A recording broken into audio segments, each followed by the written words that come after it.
दोस्तों नमस्कार, मैं हूं धर्मेंद्र कुमार। आज उपस्थित हूं जनपद मऊ के अंतर्गत हल्दरपुर क्षेत्र के रजडीहा ग्राम सभा में और आप यहां देख रहे हैं बीएसपी पार्टी जो बहुजनों की असली हमदर्द पार्टी है, जो बहन कुमारी मायावती के नेतृत्व में डॉक्टर इंदु चौधरी आज कैडर कोर समीक्षा बैठक करने के लिए आज आप देख रहे हैं रजडीहा ग्राम सभा में बीएसपी के उन सभी कार्यकर्ताओं को बीएसपी पार्टी को मजबूत करने की एक उचित कैडर कोर समीक्षा बैठक और उसमें उन कमियों को जता रही हैं।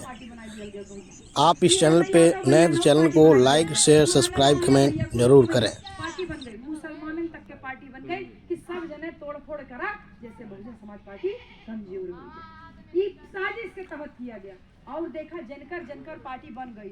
चाहे मौर्या हुए, चाहे कुशवाहा हुए, चाहे कुर्मी हुए, चाहे ढोर हुए, चाहे निषाद हुए, जितना पार्टी बनोने कुल खाली आपन लड़का, आपन लड़की, आपन विधायक मंत्री सांसद एक टिकट खातिर खाली परेशान। हमारे बहन जी के शासन में माननीय सुखदेव राजभर जी ऊपर बैठते थे, हमारी बहन जी नीचे बैठती थी। इतना सम्मान दिया बहन जी ने। स्वामी प्रसाद मौर्य जी नेता प्रतिपक्ष थे, यानी बहन जी के बराबर उनको दर्जा मिला। आज क्यों पूछे वाला नहीं। नसीमुद्दीन सिद्दीकी थे बहन जी के एकदम बराबर में, सेकंड बहन जी बन के चलते थे।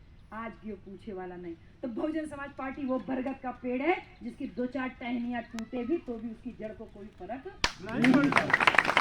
और ये जड़ मजबूत करने का ही काम है जो माननीय बहन जी हम लोगों को सौंपी बहन जी।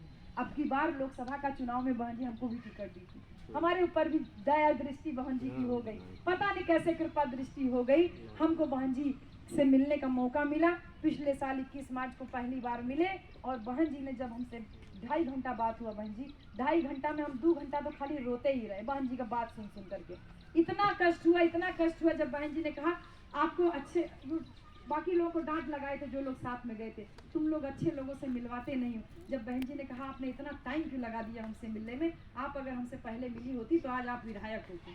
ऐसे आंसू बह रहे थे हमारी आंखों से। हमको इतना कष्ट हुआ कि हम लखनऊ शहर में पले बड़े आगे बढ़े, लेकिन हम कभी बहन जी से क्यों नहीं मिलने गए। इतना कष्ट हुआ तो बहन जी ने जब हमको आशीर्वाद दिया तो चुनाव लड़ने का आशीर्वाद नहीं दिया था हमारा, बहन जी ने हमको चुनाव जीतने का आशीर्वाद दिया।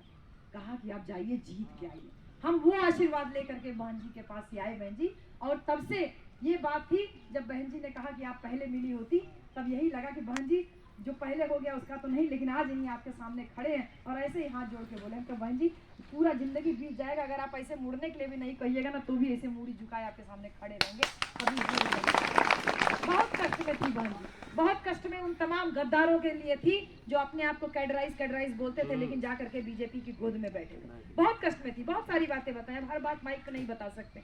जब उनकी बात बोले तभी बड़ा कष्ट हुआ। हम कहे बहन जी हम यही दर पर खड़े हैं, कभी पीछे पीठ भी नहीं घुमाएंगे। और आज जब बहन जी ने हमको कोऑर्डिनेटर की जिम्मेदारी दिया और बहन जी ने ये बात तो कहा है कि हम चुनाव क्यों हार रहे हैं। कोई आता है संविधान का भय दिखाता है, कोई बीजेपी को हटाने का भय दिखाता है। ये भय कुछ नहीं है भैया, मुद्दा है संविधान लागू करने का। और माननीय बहन जी संविधान लागू कर रही थी। अरे बहन जी फ्री में शिक्षा हो यही तो संविधान कहता है, फ्री में रोजगार हो यही तो संविधान कहता है, जनता तक सरकारी सुविधाओं का लाभ पहुंचे यही तो संविधान कहता है। संविधान लागू यही तो करना होता है। तो कुछ लोग मूर्ख बनाने के लिए संविधान बचाओ का पाठ पढ़ा। बहन जी ने कहा कि इसमें कमी हमारी है, कमी जो लोग झूठ बोले उनकी नहीं।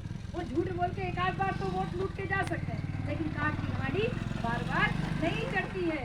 काट की हाड़ी एक दाई चढ़े लेका बाबा, सही कहा था ना, तो काट की हाड़ी बार बार नहीं चलती, झूठ बार बार नहीं चलेगा। तो आप लोग जाइए गाँव में, बूथ कमेटी का समीक्षा कीजिए, अपना बूथ मजबूत कीजिए। और साहब कांची राम ने ये कहा था, हमारे जो सेक्टर सचिव आज बनाए गए हैं। और अभी कौन को बीड़ी की तलब लगी हुई है, कौन बीड़ी पी रहा है क्या अगल बगल, बहन जी